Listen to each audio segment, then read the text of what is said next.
सावधान ग्रहण शुरू हो चुका है। अगर आप गर्भवती महिलाएं हैं तो इस वीडियो को पूरा सुन लीजिएगा। आपने देखा होगा जन्म लेने के बाद ही कई बार बच्चे कई तरह की परेशानियों से घिरे होते हैं, शारीरिक मानसिक रूप से, या उनके दिल में छेद होना, होंठ कटे होना, हाथ पैरों से अपंगता। तो ग्रहण के दौरान कुछ सावधानी आपको जरूर जरूर से रखनी चाहिए। आपके बहुत सारे प्रश्न मुझे मिल रहे हैं, जैसे कि सुबह हम जल्दी नहीं उठ सके तो क्या हम अब तुलसी या कुशाघास अपने खाने की वस्तु में रख सकते हैं। ग्रहण का नियम हमें इतनी देर कितनी देर मान्य करना है, और क्या ग्रहण के दौरान हम टीवी देख सकते हैं, सो सकते हैं, घर के काम कर सकते हैं, क्या हम बाहर निकल सकते हैं।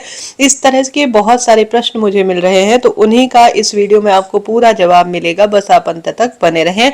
आप जानते होंगे आज 3 मार्च 2026 को ग्रहण है, और सूतक हमेशा 9 घंटे पहले शुरू हो जाता है। आज सूतक का समय सुबह 6:20 से है, और सूतक का समापन 6:46 शाम को होगा।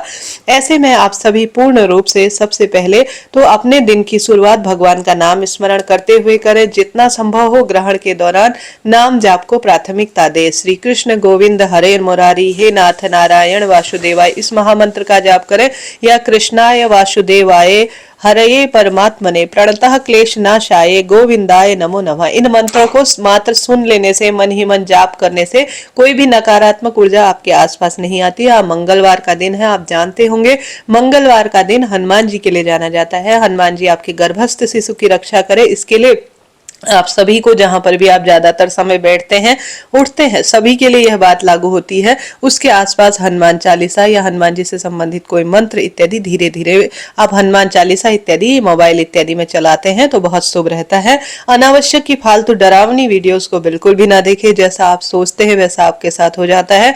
मन में अच्छी भावनाएं लाएं, आप अच्छा सोचें, आपके साथ निश्चित रूप से बहुत ही सुंदर होगा। ऐसे में भारत में तो यह ग्रहण है ही, साथ ही एशिया, ऑस्ट्रेलिया, प्रशांत महासागर, इन क्षेत्रों में और भारत में भी ग्रहण पूरी तरह से सूतक हर जगह, भले ही देखा कहीं पर कम जाएगा, कहीं ज्यादा देखा जाएगा चंद्र ग्रहण, परंतु आप सभी को सूतक तो पूरे भारत में, जहां भी भारत का हर एक कोना है वहां सूतक मान्य होगा।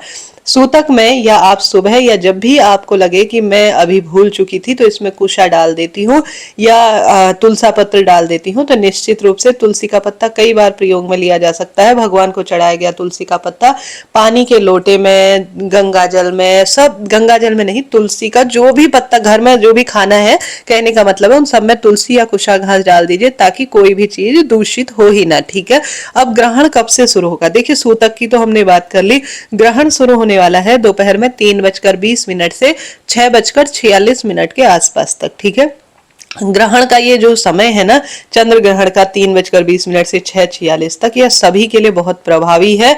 और सभी को, जैसे कि बच्चे, बड़े, बूढ़े व्यक्ति कोई भी हो, या दवाई खाने वाले व्यक्ति, पूरे सूतक सुबह से लेकर शाम तक जो है 12 घंटे सूतक का नियम पालन नहीं कर सकते हैं, तो मात्र सभी को, देखिए पूरे दिन भर में चाय पानी फलाहार ले पाना इन सभी के लिए संभव नहीं है। सामान्य व्यक्ति तो निश्चित रूप से सुबह 6:20 से शाम को 6:46 तक सब नियमों का पालन करें, परंतु गर्भवती महिला इतने लंबे समय संभव ही नहीं है। ऐसे में मात्र सभी के लिए मैं ये बात कह रही हूँ, जो बीमार हैं, बच्चे हैं और हमेशा पीड़ित हैं, किसी न किसी स्वरूप से गर्भवती है, वह मात्र 3:20 से 6:46 तक भी गर्भवती महिला अपने नियमों का पालन कर देती हैं तो भी पर्याप्त रहता है। इसके साथ साथ जो भी आप पूरे दिन भर में आप फल जूस लेंगे तो उसमें और आप तुलसी का पत्ता या कुशा जरूर डाल दीजिएगा ताकि वह किसी भी स्वरूप में दोष युक्त माना ही ना जाए।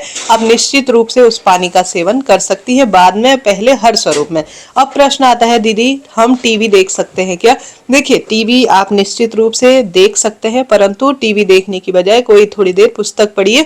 ये आपके गर्भस्थ शिशु के पूरे जीवन जन्मांतर तक साथ रहेगा, तो इस चीज को नोट करते हुए चलिएगा। अपने बच्चे का ध्यान करें कि मेरा बच्चा कितना स्वस्थ उत्पन्न होगा। बार बार गर्भ जो है धारण करना संभव नहीं है, ज्यादा से ज्यादा 2-3 बार ही हम गर्भ धारण करते हैं। ऐसी स्थिति में आप सभी अपने शिशु का ध्यान करते हुए, देखिए टीवी देख सकते हैं, परंतु टीवी में गुरु जी की शिव महापुराण कथा आएगी, उसे सुने, उससे बहुत सुंदर परिणाम मिलता है।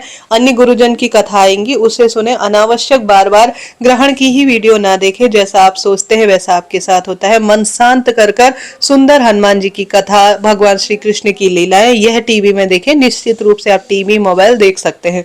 दूसरा प्रश्न ले लेते हैं, कि हमें खाना कब से कब तक नहीं खाना है।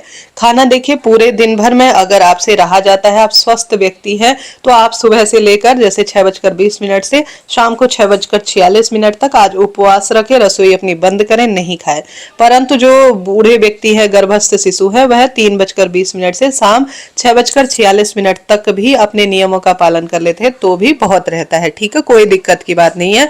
एक आप काम जरूर करें गर्भवती महिलाएं, अपने पेट पर चंदन से 3 लाइन आप श्री शिवाय नमस्तुभ्यम कहते हुए, या तो गेरू से, या जो हमारे पास चंदन होता है लाल पीला चंदन वो, या किसी भी स्वरूप में गोबर इत्यादि से आप 3 लाइन जरूर खींच लीजिएगा। और अपने दुपट्टे के पल्लू पर, साड़ी की पल्लू पर, चुनरी में, या कोई गाउन इत्यादि, टी शर्ट इत्यादि आपने पहनी है, सलवार सूट कुछ भी है, उसके किसी भी पल्लू पर आप सभी तुलसी के 2 पत्ते, लौंग का 1 जोड़ा और साथ के साथ 1 कपूर बांध कर रख लीजिए, ताकि नकारात्मक ऊर्जा आपको छू भी ना पाए। देखिए इस समय इसलिए कहा जाता है, आप जानते होंगे, गुरुजन के मुख से आपने सुना भी होगा, गर्भवती महिला अपना विशेष ध्यान रखे, क्योंकि जो ग्रहण का समय होता है ना, ये पूरे ब्रह्मांड में एक ऐसी प्रक्रिया होती है जब ग्रहों की चाल ढाल बदल रही होती है, और इन चाल ढाल का सीधा प्रभाव हमारे जीवन पर पड़ता है। क्योंकि इस समय कई तरह के मंत्र जाप किए जाते हैं, गुरु मंत्र को सिद्ध किया जाता है, और कई तरह की क्रियाएं भी की जाती है जो दूसरों को हानि पहुंचाने के लिए है। तो आप अपना ध्यान रखते हुए बस छोटा सा काम जरूर कर लीजिएगा। इसके साथ साथ आप सभी के प्रश्न आते हैं कि हम और क्या नहीं करें। देखिए छुरी चाकू का प्रयोग बिल्कुल ना करें। आपका प्रश्न आता है दीदी बाहर निकल सकते हैं, जब ग्रहण हो उससे और शाम तक कोशिश तो करें 3:20 से 6:46 तक ग्रहण में बाहर ना निकले, यही श्रेष्ठता और शुभता कही जाएगी। परंतु अति आवश्यक होने में कोई दिक्कत नहीं, टॉयलेट बाथरूम डाल सकते हैं। यह सूतक जो है पूर्ण रूप से है, परंतु यह चंद्र ग्रहण है, चंद्र देवता दिखाई नहीं देंगे। सूर्य ग्रहण होता है तो बिल्कुल सूर्य देवता को दर्शन नहीं किया जाता, परंतु चंद्र देवता अदृश्य है, बाहर निकला जा सकता है अति आवश्यक होने पर, नहीं तो एक जगह बैठकर भगवान का चिंतन ही कीजिएगा। अब प्रश्न आता है दीदी हम सो सकते हैं? देखिए गहरी नींद निकालना तो ठीक नहीं है। आप अगर नहीं रहा जाता है, गहरी नींद में नहीं जा सकते, ये कैसी भी अगर ऐसी है कि नहीं रहा जाता, तो थोड़ा झपकी ले सकते हैं, परंतु गहरी नींद नहीं करते हुए जाप को प्राथमिकता दी जाए। और आप लेट सकते हैं, निश्चित रूप से बैठ सकते हैं, टीवी देख सकते हैं, कोई दिक्कत की बात नहीं है, परंतु पति पत्नी दोनों एक दूसरे का ध्यान रखते हुए ज्यादा से ज्यादा नाम जाप को प्राथमिकता दीजिएगा। एक चीज का दान सभी को करना है। यह जो ग्रहण है यह सिंह राशि और उत्तरा फाल्गुनी नक्षत्र में लगने जा रहा है।